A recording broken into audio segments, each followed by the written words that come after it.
ప్రజా డైరీ సురేష్ గారికి పాపం ఎక్కడో కర్ణాటక నుంచి నన్ను బ్లెస్ చేద్దామని ప్రత్యేకంగా నా మీద ఒక మ్యాగజైన్ వేసి అంత దూరం నుంచి ఇక్కడికి వచ్చినందుకు థ్యాంక్ యూ సార్.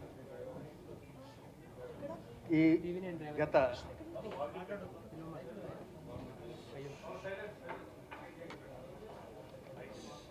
గత 32 సంవత్సరాల నుంచి మీడియా మిత్రులు లేకపోతే నేను లేను. ఎందుకంటే మిగతా నన్ను ఎప్పుడు మీరు చాలా గొప్పగా చూశారు, నన్ను ప్రేమగా చూశారు, మీలో ఒకటిగా చూశారు.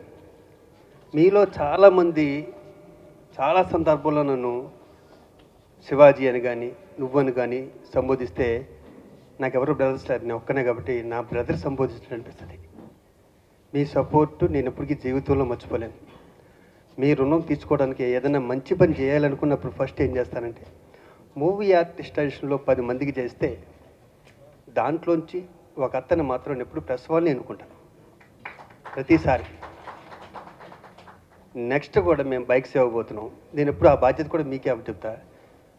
మీలో ఎవరైనా సీనియర్ ఉంటే వాళ్ళు చెప్తే వాళ్ళు బైక్ ఇవ్వడం జరుగుతుంది. ఇంతకుముందు పసుపులేటి రామారావు గారికి ఇచ్చాం, సీనియరు, నాకు గురు సమానుడు, అంటే నా కెరీర్ మొదటి నుంచి నన్ను చూసిన వ్యక్తి. అలా మీరు చాలామంది. ఉత్తేజ్ చాలా గొప్పగా చెప్పాడు. ఎప్పుడో 17 ఏళ్ళ క్రితం యాక్సిడెంట్ అయినప్పుడు ఇండస్ట్రీ అంతా నా దగ్గర ఉంది. నిజంగా ఆ రోజు నాకు శ్రీకాంత్ లాంటి మిత్రులు లేకపోయినా, ఈ ఇండస్ట్రీలో లేకపోయినా, నేను నటుడిని కాకపోయినా నన్ను షెడ్యూకి పంపేసేవారు. దాంట్లో ఏమాత్రం డౌట్ లేదు. ఎందుకంటే వీళ్ళందరూ శ్రీకాంత్, చిరంజీవి గారు, దాసనారాయణ గారు, మోహన్ బాబు గారు, డాక్టర్ రాజశేఖర్ గారు, భరద్వాజ గారు, మురళీమోహన్ గారు, నా క్లాస్మేట్స్, ఈ స్టేజ్ మీద ఉన్న వీళ్ళందరూ ఆ రోజు హాస్పిటల్లో వీడు బతికి రావాలి అని ఆ డాక్టర్ల దగ్గర ఏ వాయిస్తో చెప్పారో ఆ వాయిసే నన్ను నెక్కి తీసుకొచ్చింది. ఇందులో కొంతమంది పేర్లు ఈ హడావుల్లో నేను మర్చిపోతాను. శంకర్ గౌడ్ని మర్చిపోలేను, ఒక ఇంటర్వ్యూలో కూడా చెప్పాను. 14 రోజులు నేను కోమాలో ఉంటే ప్రతిరోజు అక్కడికి వచ్చి, ఇక్కడే కరీంనగర్ దగ్గర ఉంటాడు శంకర్ గౌడ్ అని, అతనికి ఏదో ఎప్పుడో హెల్ప్ చేస్తానని, నా కిడ్నీ పోయిందని కిడ్నీ ఉంటాను, నా కిడ్నీ ఇస్తాను, నా కిడ్నీ ఇస్తాను, 13 రోజులు అతను టిఫిన్తోనే బతికాడు. ఇలాంటి అట్లకి త్వరగా స్పందించండి. నేను అంతే, శ్రీకాంత్ అంతే. కొంచెం త్వరగా రియాక్ట్ అవుతుంది. దాకా ఉత్తేజ్ అన్నట్టు ఎవరైనా కష్టాలు ఉంటే కొంచెం త్వరగా, మిగతా వాళ్ళకన్నా కొంచెం త్వరగా రియాక్ట్ అవుతామేమో. దేనికంటే అది శ్రీకాని నాకు కానీ ఇండస్ట్రీకి వచ్చిన కొత్తలో మామూలు ఏమన్నా బైక్స్ ఉండొచ్చేమో, చెప్పులు లేకుండా నడిచిన రోజులు ఉన్నాయి పాండీ బజార్లో, భోజనం లేకుండా ఉన్నాయి. బైక్ కొనుక్కున్నప్పుడు సంతోషాన్ని పంచుకున్నాం మేమిద్దరం. ఫస్ట్ అతను 50,000 తీసుకుంటే లైఫ్లో ఎప్పుడైనా 50,000 తీసుకుంటానా బావా నన్ను అనేవాడు. నిజంగా అతనికి 50,000 అడ్వాన్స్ వచ్చినప్పుడు ఆ రోజు మాకు పెద్ద పండుగ, లైఫ్ అచీవ్ చేసినట్టు. ఎన్నో ఇలాంటి. కానీ 50,000 తీసుకున్నప్పుడు కూడా 20,000 వేరే వాడికి దానం చేయటం చూసారా, అది శ్రీకాంత్ గొప్పతనం. ఈరోజు ఆ స్థితిలో ఉంటాను నేను గొప్పతనం. నేను అలాంటి మిత్రులనే పక్కన పెట్టుకుంటా. ఇప్పుడు నాకు ఈ ప్రెసిడెంట్ అన్నది నాకు తృణప్రాయం. ప్రామిస్కి చెప్తానుగా, నేను ఎప్పుడూ ప్రెసిడెంట్ అని ఎవరి దగ్గర చెప్పుకోవాల్సిన అవసరం కూడా లేదు. నా వల్ల ఈ ప్రెసిడెంట్ పదవికి పేరు రావాలి తప్పితే దీనివల్ల నాకు ఎప్పుడు పేరు రాదు. ఆ విషయం నాకు తెలుసు. అర్ధరాత్రి 1 గంట ఫోన్ చేసినా సరే నేను ఎందుకు రియాక్ట్ అవుతానంటే, ఆ రోజు నేను యాక్సిడెంట్ అయ్యి రోడ్డు పక్కన పడిపోతే ఎవరైనా రియాక్ట్ కాకపోతే నేను ఉంటానన్నది నా మధ్యలో మిదిలిన వల్లే నేను వీళ్ళందరికీ ఫోన్ చేస్తాను, రండి రా వాడి కష్టాల్లో ఉన్నాడు అని. ఇప్పుడు ఎందుకు ఇక్కడ కృష్ణారెడ్డి గారు ఉన్నారు, ఆయనకి మూవీ ఆర్టిస్ట్కి సంబంధం ఏంటంటే ఆయన మెంబర్, ఒక సినిమాలో హీరో చేశారు. శివాజీ, నువ్వు చేసే మంచి పనిలో నేను కూడా ఉండాలంటే నీ కమిటీలు నిజంగా నేను ప్రెసిడెంట్ చేస్తే పాపం ఆయన వైస్ ప్రెసిడెంట్ చేయవలసిన పని, ఇంకోటి చేయవలసిన పనులు లేదు. బర్నీ ఉందా, వాళ్ళందరూ నువ్వు చేసే మంచి పనిలో మాకు వాటా ఉంటారా, మేము అందరం వస్తాం, లేకపోతే శ్రీకాంత్ నేను, లేకపోతే శ్రీకాంత్ ఈ దరిదాపుల్లో కూడా రాడు. నేను బతిమాలా బెనర్జీ బతిమాలాడు, సంతోష్ సురేష్ మాట్లాడాడు, నేను ఈసీ మెంబర్గా ఉంటాను, పనులన్నీ చేస్తా, నేను సెక్రటరీగా ఉంటా, నువ్వు ప్రెసిడెంట్గా ఉండు అంటే, లేదు నువ్వే ఉండని మళ్ళీ నన్నే నిలబెట్టాడు. ఎందుకంటే పేదవాళ్ళకి అందుబాటులో ఉంటావు, ఇంకోటి ఉంటావు, ఏదో చేస్తావు. ఇంకా ఫ్రాంక్గా మాట్లాడుకుందాం, ఏం పట్టుకెళ్తాం. కళ్ళ ముందు 30 ఏళ్ళని చూస్తున్న దీక్షితులు ఈరోజు లేడు. నాకు యాక్సిడెంట్ అయితే ఎన్ని గుళ్ళు మొక్కాడో మహానుభావుడు, ఆయన షూటింగ్ చూస్తుంటేనే నాకు యాక్సిడెంట్ అయింది. కోటరామకృష్ణ గారు, వాళ్ళ దంపతులిద్దరికీ జీవితాంతం రుణపడి ఉంటాను. ఆయన ఎప్పుడు కనిపించిన భీమవరం రాజు గారు, ఇంకొక 2 గుళ్ళు ఉన్నాయండి బ్యాలెన్స్, మొత్తం అన్ని కవర్ చేశాను మీ మొక్కు అనేవాడు. అలాగే విజయబాబు రెడ్డి గారు, వీళ్ళందరి దగ్గర వర్క్ చేశారు. ఏమన్నా పట్టుకెళ్ళినా మనం ఎంత మంచి పని చేసినా ఒకరోజు ఉంటారు గుర్తు 2 రోజులు ఉంటారు. నాకు 3 రోజులు గుర్తుంచుకోవాలన్న స్వార్థం నాలో ఉంది. అందుకే ఈ పనులన్నీ చేస్తున్నాను. మనం ఉన్నా లేకపోయినా. దీనికి తోడు పేద కళాకారులందరూ నన్ను నమ్ముకుంటారు. ఫస్ట్ నుంచి వాళ్ళు నమ్ముకుంటారు. వాళ్ళకి ఎడిక్ట్ అయిపోయింది. నేను ఎందుకు చెప్పంటారా? వాళ్ళల్లో ఒకళ్ళ నన్ను చూసుకుంటారు. మా ఇంటికి వచ్చి నా ఫ్రిడ్జ్లో మంచిలు తీసి నాకు ఇస్తారు తగుబాబు అని. అంటే వాళ్ళకి అంత క్లోజ్ నా ఇల్లు. అంటే ఇంకోళ్ళ ఇంటికి వెళ్తే మా కుదరదు బాబు మీ ఇంటికి వస్తూ ఉంటారు. వాళ్ళు నా మీద చూపించిన ప్రేమలో నేను చూపించేది వాళ్ళ మీద 10%. ఒకటి మాత్రం కరెక్ట్. నేను 5,000 ఇస్తున్నానన్నది దీని వెనకాల 5,000 వెనకాల ఇందాక ఉత్తేజ్ అన్నాడే 3 లక్షల కోసం పరిగెత్తామని. నెక్స్ట్ మంత్ మీకు ఇవ్వాలనుకున్న బ్యాలెన్స్ ఉంటుంది. నా కారుకి ఈఎంఐ కట్టాలన్నప్పుడు నేను ఎంత టెన్షన్ పడతానో మీకు నెక్స్ట్ మంత్ 5,000 అన్నప్పుడు కూడా అంతే టెన్షన్ పడుతుందా. ఏంటంటే ఒక కమిట్మెంట్, ఒక మాట ఇచ్చాము, ఆ మాట మీద నిలబడాలి. వీళ్ళ దగ్గర మాట పోకూడదు. ఒక్కసారి మాట ఇస్తే ఆ మాట మీదే ఉండాలి అన్నది. ఇప్పుడు నా వెనకాల కాదు మొత్తం ఇండస్ట్రీ అంతా దీని గురించి కొంతమంది ముగ్గురు తలుచుకుంటాను. నాకు నిజంగా చెప్పనా, నాకు శ్రీకాంత్కి పెద్ద మాట్లాడుతుండదు పని చేయటం తప్పితే. నిజంగా రాదు నాకు. ఉన్నదా ఉన్నట్టు చెప్పేస్తాను. కొంతమంది హర్ట్ అవుతారు కూడా. 16 సంవత్సరాల క్రితం తెల్లారగట్ల 4:30కి శ్రీకాంత్ నాకు ఫోన్ చేసి అర్జెంటుగా నిన్ను మోహన్ బాబు గారు రమ్మంటున్నారు. నాకు మోహన్ బాబు గారితో పెద్ద పరిచయం లేదు. ఆయనతో నేను సినిమాలు కూడా ఎప్పుడూ చేయలేదు. దేనికి బావా ఇంటికి వెళ్ళా, అర్జెంటుగా రమ్మన్నారు. మేము ఆయన ఇంటికి వెళ్ళే రోడ్కి 5 o'clock ఎంత అయింది. ఇక్కడ కూర్చున్నాక నేను ప్రెసిడెంట్గా చేయాలనుకుంటున్నాను మూవీ ఆర్టిస్టేషన్కి. జనరల్ సెక్రటరీ అయితే ఎవరు బాగుంటుంది చాలా చిన్నాను 16 ఏళ్ళ క్రితం. అంతకుముందు నేను వైస్ ప్రెసిడెంట్లో చేస్తున్నాను. కానీ ఇక్కడ నేను నేర్చుకుంటున్నా పని మూవీ ఆర్టిస్టులు మురళీమోహన్ గారి దగ్గర, నాగార్జున గారి దగ్గర, వాళ్ళ దగ్గర. నాకు నా ఎంక్వైరీలో అని ఇక్కడి నుంచి దాసనారాయణరావు గారు సెంట్రల్ మినిస్టర్గా ఉన్న ఢిల్లీకి ఫోన్ చేసి మేము ఇద్దరు నుంచున్నాం మామూలుగా ఇంట్లో వరండాలో నుంచున్నా. ఆయన ఫోన్లో మాట్లాడుతున్నారు సెంట్రల్ మినిస్టర్ గారితో, దాసనారాయణరావు మాట్లాడి, సార్ నేను ఎంక్వైరీ చేశాను ఎవరెవరిని పెట్టాలంటే చాలామంది మురళీమోహన్ గారితో సహా నాకు చెప్పింది ఏంటంటే మంచి హ్యూమన్ బీయింగ్ అండి శివాజీ రాజాని పెట్టుకుంటాను జనరల్ సెక్రటరీ అన్నారు. మా ఇద్దరికి అంత సరిగ్గా మాట్లాడుకుంటూ కూడా లేదు. నేను గ్రేట్ మోహన్ బాబు గారు, బాబు ఈయనేంటి హ్యూమన్ బీయింగ్ అంటారు, నీ గురించి చెప్తున్నాడు, కంగారు పడుకు, మనకెందుకు వచ్చిందిరా అది, మనకెందుకురా బాబా అన్న. లేదు నేను మాటని ఇక తన మాట నాకు శిరోధారణ. తను ఏదైనా ఒక మాట అన్నాడంటే ప్రాణం పోయినా నేను దాన్ని అది తప్పైనా సరే ఒప్పే అంట. అలాగే నా మాటకు కూడా ఇన్ని 25-26 సంవత్సరాలు తను అంతే. ఈ రోజు వరకు ఇలా కూడా లేకుండా స్నేహం చేయటం అన్నది ఈ ఇండస్ట్రీలో చాలా గొప్ప. నాకు అలాంటి వాడు దొరకటం అన్నది అదే నాకు నిండు నూరేళ్ళు. శ్రీకాంత్ లాంటి వాడు దొరకటం అన్నది ఇది సభాముఖంగా చెప్పుకోవడం మా ఇద్దరికి తెలుసు ఆ ఇంటిమసి. కానీ ఈ చెప్పుకోవటం నాకు తృప్తి ఉంటుంది వాడి గురించి చెప్పుకోవటంలో. ఇందాక నన్ను గారు అన్నారు, థ్యాంక్ యూ సార్. అలా మోహన్ బాబు గారు ఆ రోజు ఆ క్షణంలో తెల్లారగట్ల వీడు మంచి హ్యూమన్ బీయింగ్ ఇతను పెట్టుకుందాం అని ఎత్తుకున్నాడు. కానీ ఆ హ్యూమన్ బీయింగ్కి పదం తర్వాత ఎదిగితే తెలిసింది, ఓహో హ్యూమన్ బీయింగ్ ఎవడన్నా ఆపదలో ఉంటే కాపాడుకుంటాడు, ఎవరికైనా ఏదైనా వస్తే కాపాడుతాడు, అదనమాట దాని మీనింగ్ అనుకుని దాన్ని ఫాలో అవటం మొదలుపెట్టాను.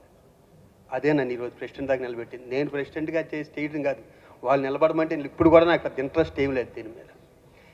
ఇంకా చేసుకుంటూ వెళ్ళిపోవాలని మేము కట్టిన కార్యక్రమాలు ఉన్నాయి చాలా. నాకు ముఖ్యంగా ఇక్కడ తెలుసుకోవాల్సింది ఏంటంటే తెలంగాణ ప్రభుత్వాన్ని చాలా గొప్పగా ఉంది. తెలంగాణ ప్రభుత్వం ఎప్పుడు ఏం అడిగినా కూడా స్పందిస్తున్నా. అలా స్పందించే ప్రభుత్వం ఉంటే మంచి పని చేయడానికి ఉంది, ఎవరైనా చేయొచ్చు, నేనే అక్కర్లేదు. ఆ ప్రభుత్వానికి కేసీఆర్ గారికి కేటీఆర్ గారికి హృదయపూర్వకంగా నమస్కారాలు తెలియజేస్తూ, సార్ మీ పథకాలు మేము కాపీ కొట్టినా కూడా 100% మేము కూడా మీరు అంత జెన్యూన్గా చేస్తాం, అంత జెన్యూన్గా చేస్తాం. దాంట్లో మొట్టమొదటి చిరంజీవి గారి కళ్యాణ లక్ష్మి. ఈ కళ్యాణ లక్ష్మిలో ఈరోజు చెప్తున్నాను ఇక్కడ, మీ ప్రసవాల పిల్లలు ఎవరికైనా సరే ఆడపిల్లలు పెళ్ళి అయితే మీ పిల్లలకు కూడా 1,116,000 ఇస్తాం. అలాగే మా ఆర్టిస్టులు ఎవరికైనా సరే అమ్మాయిల పెళ్ళి అయితే 1,16,000 ఇవ్వటం కాదు, ఆ పెళ్ళికి కొన్ని వందల కోట్ల రూపాయలు గిఫ్ట్ ఏంటంటే చిరంజీవి గారిని ప్రత్యేకించి తీసుకొస్తాం ఆ పెళ్ళికి ఆశీర్వదించడానికి. గొప్పోళ్ళు పెళ్ళికి వెళ్ళొచ్చు, ఒక లేనోడి పెళ్ళికి చిరంజీవి గారు నడిస్తే 100 కోట్లే కదండి. ఆయన నాకు మాట ఇచ్చారు, నేను వస్తాను శివాజీ, నేను వస్తానని. ఇంకంతకనే ఏం కావాలి. చిరంజీవి గారు లాంటి గొప్ప వ్యక్తితో ఆ ఇంటిమసి మా అందరికీ, మా కమిటీకి అందరికీ ఉంటున్నది నా అదృష్టంగా పిలుగుతాను. అలాగే బెనర్జీ నేను వెళ్ళి ప్రభాస్ మీరు వస్తే అమెరికా వస్తే ఎంతకంటే ఒక 2 నెలల ముందు చెప్పండి సార్, మీరు ఎక్కడ రమ్మంటే అక్కడ వస్తాను అన్నాడు. థ్యాంక్ యూ ప్రభాస్ గారు. అలాగే నాగార్జున గారు ఎంటైర్ ఫ్యామిలీ ఎంతో స్పందించారు. మిగతా వాళ్ళు ఏమన్నా మేము ఇంకా కాంటాక్ట్ చేయలేదు. ఇప్పుడు చెప్పిన పేర్లు మాత్రమే కాంటాక్ట్ చేసాం. మేము అడిగితే ఏ పెద్ద హీరో కానీ విజయ్ దేవరకొండ దగ్గర నుంచి ఎవరో కాదు అనరు. అల్లు అర్జున్ గారు కానీ రామ్ చరణ్ గారు అందరూ. వాళ్ళందరికీ ఈ సభాముఖంగా మనస్ఫూర్తిగా నా హృదయపూర్వక నమస్కారాలు తెలియజేసుకుంటూ, అలాగే తలసాని గారు మా అందరికీ, ఆయన ఎమ్మెల్యే కాదు అసలు, ఎమ్మెల్యే కాకముందు నుంచి శ్రీహరి ద్వారా నాకు చాలా స్నేహితులు అవడం కూడా ఒక విధంగా అదృష్టం. ఎందుకంటే డైరెక్ట్గా ఆయన దగ్గరికి మాకు కాంటాక్ట్స్ ఉంటాయి, ఏదైనా పని కావాల్సి ఉంటే వెళ్ళటానికి. మళ్ళీ ఆయన మా మంత్రి అవ్వటం అన్నది ఈ క్షణంలో చాలా సంతోషించదగ్గ విషయం. ఆయనకు కూడా అభినందనలు తెలియజేస్తూ, ఇదే కాదు మన దేశంలో విద్య ఆరోగ్యం రెండు చాలా కాస్ట్లీ వ్యవహారాలు. ఈ రెండింటి మీద కాన్సన్ట్రేట్ చేసాం. మూవీ ఆర్టిస్టులో ఎవరికైనా పిల్లలకి 80% దాటితే on the spot half an అవర్లో వాళ్ళ అకౌంట్లో ₹1,00,000 పడిపోతుంది వాళ్ళ చదువు కోసం. ఇది ఏఎన్ఆర్ పథకం. అంటే ప్రతి దానికి ఒక్కో పేరు పెట్టుకున్నా. దీని తర్వాత మా శ్రీకాంత్ గారి పేరు మీద యాక్సిడెంటల్ పాలసీ అంతకుముందు 1 లక్షలు, ఇప్పుడు 3 లక్షలు పెట్టాం. అది ఏ వ్యక్తికైనా సరే, ఎందుకు ఇప్పుడు నాకు యాక్సిడెంట్ జరిగింది ఫైనాన్షియల్గా, అప్పుడు ఏదో ఉన్నాను కాబట్టి నేను కొంచెం బయట పడ్డాను. చాలామంది ఉండకపోవచ్చు, ఇందాక దీక్షలు గారు చెప్పారు, ఇంకో చాలామంది జరుగుతుంటాయి. ఆన్ ద స్పాట్ అసోసియేషన్స్ 3 లక్షలు వెళ్ళిపోతుంది డబ్బులు వాళ్ళకి. దాని తర్వాత వాళ్ళు ఇన్సూరెన్స్ 2 నెలల పోయో 3 నెలల పోయో ఎప్పుడు వస్తుందో అప్పుడు అసోసియేషన్లో పడుతుంది. ఇలాంటి ఇంకా చాలా కార్యక్రమాలు ఉన్నాయి. ఇవి కాకుండా మీ అందరి ఎదురుగుండా ఈరోజు నేను ప్రామిస్ చేసేది ఏంటంటే, ఒక చిన్న సర్వే పెడతాం. మళ్ళీ అంతకుముందు ఆల్రెడీ సర్వే జరిగింది ఒకటి, నరేష్ గారి ఆధ్వర్యంలో చాలా గొప్ప సర్వే జరిగింది. మళ్ళీ ఇప్పుడు ఇంకో సర్వే పెడుతున్నాం. ఆ సర్వేలో ప్రతి మెంబర్కి 10 lakhs ఇన్సూరెన్స్ చేస్తాం. మూవీ ఆర్టిస్ట్ అసోసియేషన్ చేస్తుంది. ఏ వ్యక్తికన్నా ఏదన్నా అయితే ఈ 10 lakhs వెంటనే వాళ్ళ ఇంట్లో ఉంటుంది. అది ఇన్సూరెన్స్ చేయించిన డబ్బులు వెంటనే 10 lakhs ఆ మెంబర్కి వెళ్తాయి. ఎందుకంటే నేను కానీ శ్రీకాంత్ కానీ ఇక్కడ వెనకాల పోస్టర్లో ఉన్న ఈ వ్యక్తులను బతుకున్నంత కాలం ఏ ఆర్టిస్టు ఆకలికి కానీ కష్టానికి కానీ ఉండకూడదన్నది మా ధ్యేయం. మ్యాక్సిమం ఆ రెండు లేకుండా చేయడానికి ప్రయత్నిస్తాం. ఆఖరిగా ఒక మొక్క చెప్పి, ఇందాక శ్రీరామ్ చెప్పాడు, బెనర్జీ చెప్పారు, మొత్తం అందరూ చెప్పారు.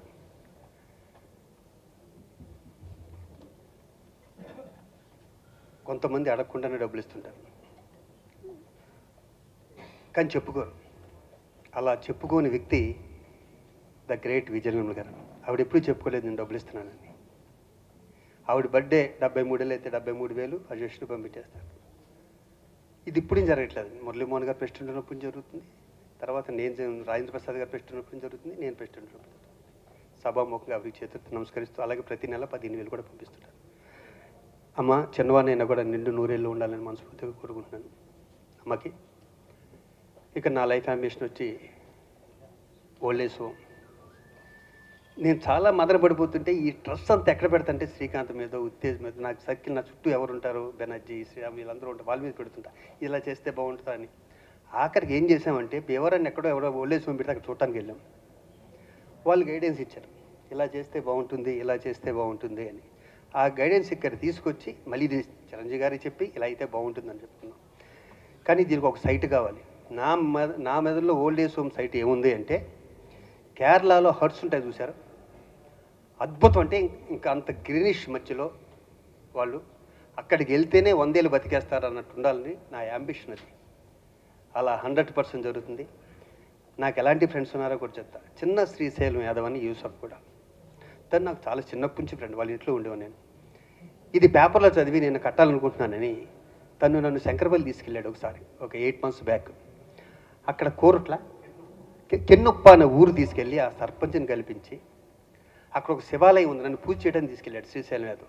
తీసుకెళ్ళి ఈ కెన్నొప్ప అనే ఊర్లో వాళ్ళందరినీ రమ్మని చెప్పి, ఇదిగో ఈయన శివాజీ రాజా వాళ్ళ ప్రెసిడెంట్, ఈయన ఓల్డ్ ఏజ్ హోమ్ కట్టమంటారు అంటే, సార్ రండి, ఈ గుట్ట మీద ఉన్న 10 ఎకరాలు మీకు ఇస్తాం, మీరు అద్భుతంగా కట్టుకోండి సార్ అని శ్రీశైలం గారితో అంటే, ఆ సంతోషంతో మేము వచ్చి ఇక్కడ చెప్పి, వాళ్ళ దగ్గర ఊరికే తీసుకుంటే బాగుండదు, మనం పని చేద్దాం, ఊరికి కరెక్ట్గా లోపలికి రోడ్డు లేదు, ఆ రోడ్డు మనం వేయిందాం, మా స్కూల్ ఒకటి కట్టిందాం, మా స్కూలు అని పేరు పెట్టి ఒక స్కూల్ కట్టిందాం ఊరికి, దాంట్లో 2 ఎకరాలు 8 ఎకరాలు మేము కట్టుకుందాం అని ఆ ప్రాసెస్లోనే మొన్న చిరంజీవి గారు తీసుకెళ్ళి అక్కడి నుంచి ఒక అమౌంట్ తీసుకురావడం జరిగింది. అలాగే ఇంకో పెద్ద హీరోని కూడా లండన్ తీసుకెళ్ళడం జరుగుతుంది. దీని వెనకాల శ్రీకాంత్ చాలా కష్టం ఉంది. ఇవన్నీ జరుగుతున్న టైంలో ఒక 3 months నుంచి ఒక ఆయన టచ్లో ఉన్నాడు. మేము అమెరికా వెళ్ళినప్పుడు ఆయన ఇంట్లో ఉంటే ఆయన నాకు ఫోన్ చేశాడు. సార్ మా శివాజీ గారు మా మదర్ పోయారు, మొన్న యూట్యూబ్ చూస్తుంటే మీ లైఫ్ అంబిషన్ తెలిసింది. నాకు శంకరపల్లి మెయిన్ రోడ్లో 6 ఎకరాల 20 గుంటలు ఉంది, మీరు ఓల్డ్ ఏజ్ కమ్ కట్టుకోండి సార్, మీకు వచ్చి రిజిస్ట్రేషన్ చేంజ్ చేస్తానన్నాడు. కొన్ని కోట్లు అది, కొన్ని కోట్లు అది. ఆయన చాలా సింపుల్గా చెప్పాడు, మీరు ఎప్పుడంటే అప్పుడు రిజిస్ట్రేషన్ పెట్టుకోండి సార్. నేను వచ్చినప్పుడు మీకు నిజంగా చెప్పిన ఈ మాట చెప్దామని ఈరోజు ఈ సభకు ఒప్పుకున్నాను నేను. ఆ సైటే 6 ఎకరాల సైట్ ఉంది అక్కడ, ఎంతో అద్భుతంగా కట్టవచ్చు. 6 ఎకరాల్లో రిజిస్టర్ చేసుకుని శిరస్సు వంచి చిన్న శ్రీశైలం యాదవ్కి, ఆ అమెరికా అన్నయ్యకి, వాళ్ళ పాదాలకి నమస్కరిస్తూ ఇది అయిపోవాలని దేవుడు నాకు ఈ శక్తి కలిగించాలని మనస్ఫూర్తి కోరుకుంటూ మీరందరూ ఈ కార్యక్రమానికి వచ్చినందుకు, నన్ను బ్లెస్ చేసినందుకు, నా మిత్రులు వీళ్ళందరికీ నా హృదయపూర్వక